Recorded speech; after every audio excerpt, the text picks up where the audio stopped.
He who seeks to please others cannot please himself. Epictetus, The Power of Saying No, Unlocking Happiness Through Boundaries. What if I told you that saying no could be the key to unlocking your happiness?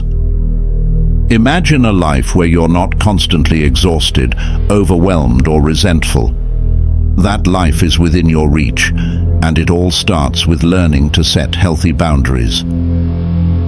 Today, we're diving deep into a topic that hits home for a lot of people: being a people pleaser. You might think you're just being kind or helpful, but constantly putting others' needs before your own can have serious consequences on your mental health and overall well-being. In this video, I'm going to guide you through 5 ways on how to stop being a people pleaser and reclaim your life. So, if you're tired of feeling overwhelmed, unappreciated, or just plain exhausted, stick around.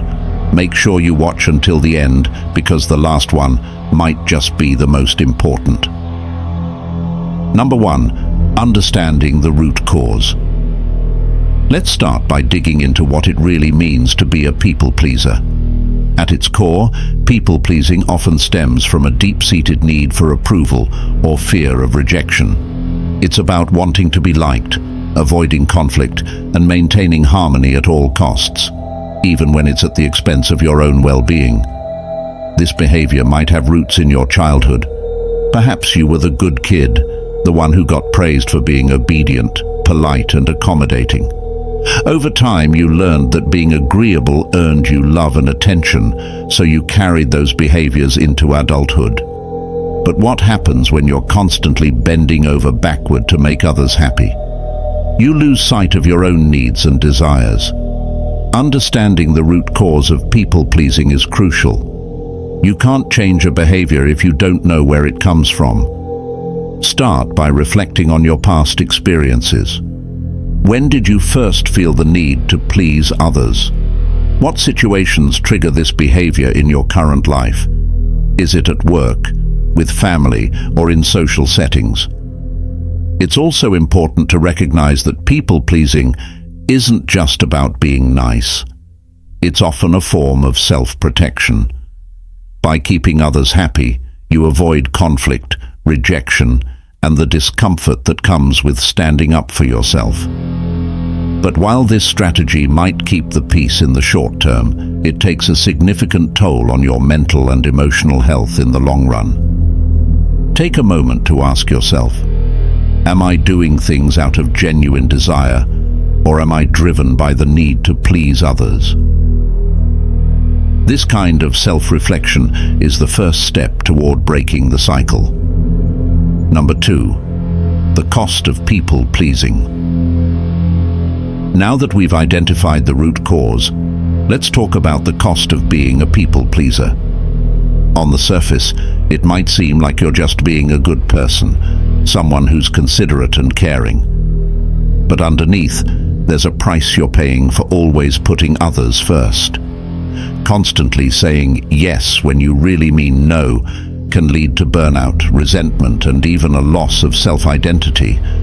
When you're so focused on meeting everyone else's needs, you lose touch with your own. You might find yourself exhausted, stretched too thin, and unable to focus on the things that truly matter to you.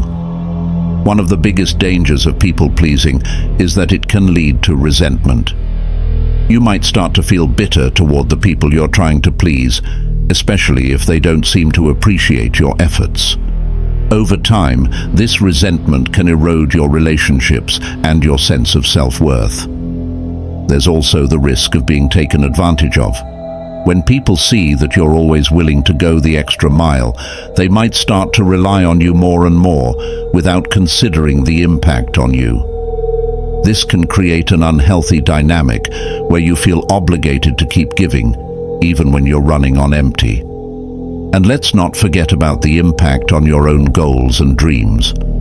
When you're constantly putting others first, your own ambitions can fall by the wayside. You might find yourself saying yes to projects or commitments that don't align with your values, simply because you don't want to disappoint someone else. Epictetus, the Stoic philosopher, once said, "He who seeks to please others cannot please himself." It's a powerful reminder that when you're always focused on making others happy, you lose sight of your own happiness. And that's a heavy price to pay. If you've ever felt like you're losing yourself in the process of pleasing others, it's time to reassess your priorities. Your time, energy, and well-being are just as important as anyone else's, and it's okay to put yourself first. Number 3, how to identify your limits. The first step in breaking free from people-pleasing is to identify your limits. But how do you know where to draw the line? Start by taking a close look at your life and identifying the things that truly matter to you. What are your non-negotiables? These are the things that you're not willing to compromise on, no matter what. It could be your time, your health, your values, or your goals. Once you're clear on what's important to you, it becomes much easier to say no to the things that don't align with your priorities. But identifying your limits isn't just about knowing what you don't want. It's also about knowing what you do want. What are the things that bring you joy, fulfillment, and a sense of purpose? These are the things that should be at the top of your priority list. Setting boundaries can be challenging, especially if you're used to saying yes all the time. You might worry about disappointing others or coming across as selfish. But remember, setting boundaries isn't about being selfish. It's about being self-aware. It's about recognizing your own needs and taking steps to protect your well-being. Practice saying no in a firm yet polite way. You don't owe anyone an explanation for your decisions. A simple, "I'm sorry, I can't commit to that right now," is enough. The more you practice, the easier it will become. It's also important to remember that setting boundaries isn't just about saying no. It's also about saying yes to the things that matter most to you. When you have clear boundaries, you have more time and energy to focus on your own goals and passions.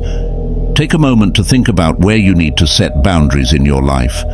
Is it at work, with family, or in your social life? Wherever it is, remember that you have the right to prioritize your own needs and say no to anything that doesn't serve you. Number 4, building self-worth independent of others. One of the key reasons people fall into the trap of people-pleasing is because they tie their self-worth to others' approval. To truly stop being a people-pleaser, you need to build a sense of self-worth that isn't dependent on what others think. Start by recognizing your own value. What are your strengths? What makes you unique? Take time to invest in yourself, whether that's through personal development, pursuing hobbies, or simply spending time alone.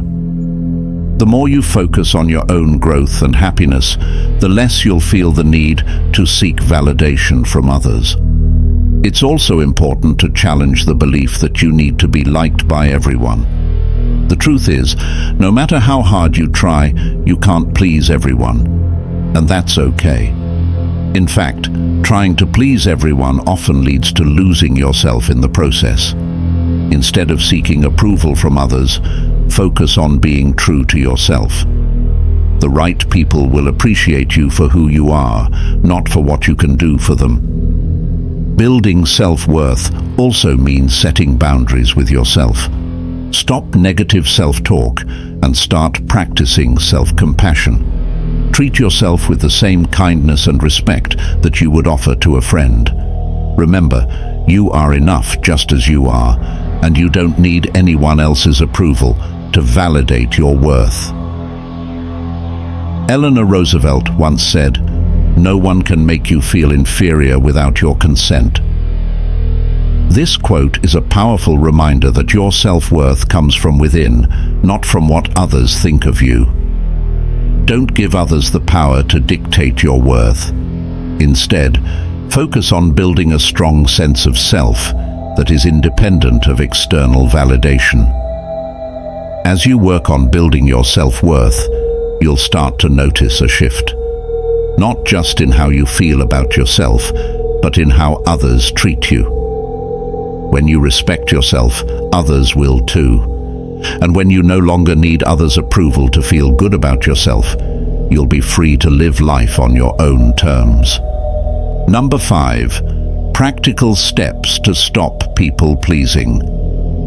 Now that we've covered the mindset shift, let's get into some practical steps you can take to stop being a people-pleaser. These steps will help you gradually break free from the cycle of people-pleasing and start living a life that's true to yourself. 1. Start small. Begin with minor situations where it's easier to say no.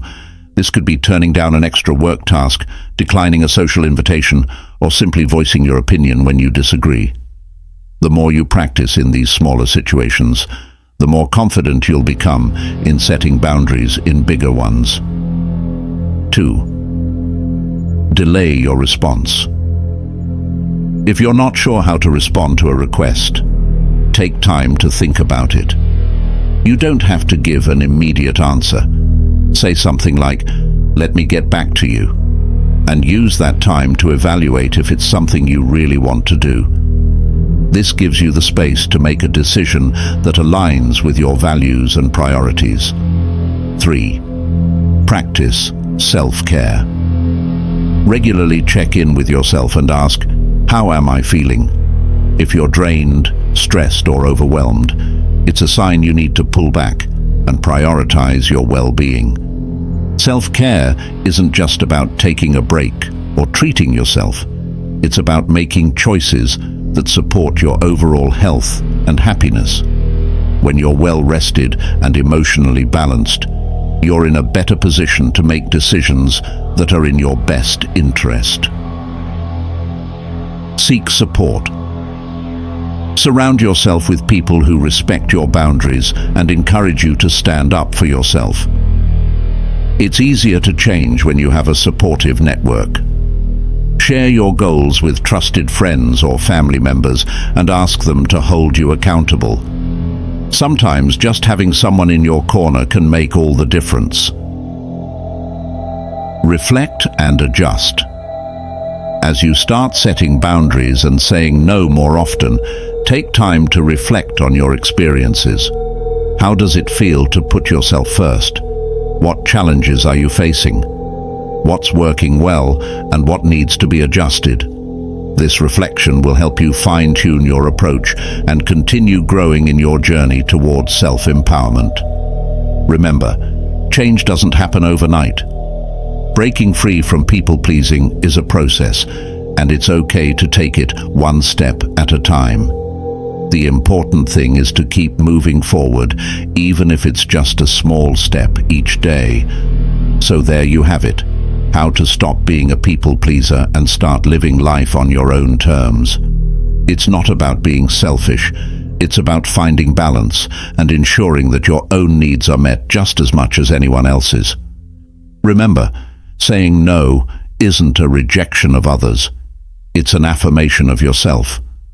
You deserve to live a life that's true to you, not one that's dictated by others' expectations. If you found this video helpful, take some time to reflect on what you've learned today and think about the steps you can take to start prioritizing your own needs.